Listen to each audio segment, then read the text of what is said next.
চট্টগ্রামের পাঁচলাইশে ইস্টার্ন রিফাইনারির সাবেক এমডি লোকমান হোসেনকে জিম্মি করে ডাকাতি চেষ্টা ও ছুরিকাঘাতের ঘটনায় দুইজনকে আটক করেছে পুলিশ। আহত লোকমান হোসেনকে উদ্ধার করে হাসপাতালে ভর্তি করা হয়েছে। বিকেলে নগরীর প্রবর্তক এলাকার ২ নম্বর বাড়িতে এ ঘটনা ঘটে।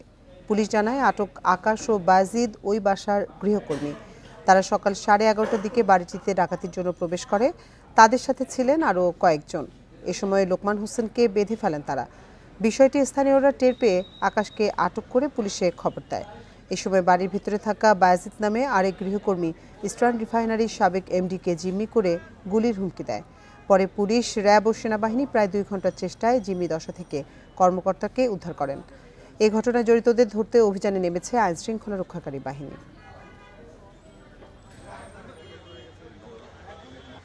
আমরা শুনছি এলাকায় এখানে ডাকাত ঢুকেছে, দারোয়ান জড়িত, এটাই। এরপর আমরা ছুটে আসলাম, দেখলাম ওনাদেরকে ধরে নিয়ে গেল। শ্বাসরুদ্ধকর অভিযানের মাধ্যমে ভিকটিমকে উদ্ধার করেছেন এবং ডাকাতকে অ্যারেস্ট করতে সফল হয়েছে। ভিকটিমকে উদ্ধারপূর্বক তাকে হসপিটালে পাঠানো হয়েছে, ভিকটিম চিকিৎসাধীন রয়েছে। আর আমাদের তদন্তের আভিযানিক কার্যক্রম প্লাস তদন্তের বাকি কার্যক্রম চলমান আছে।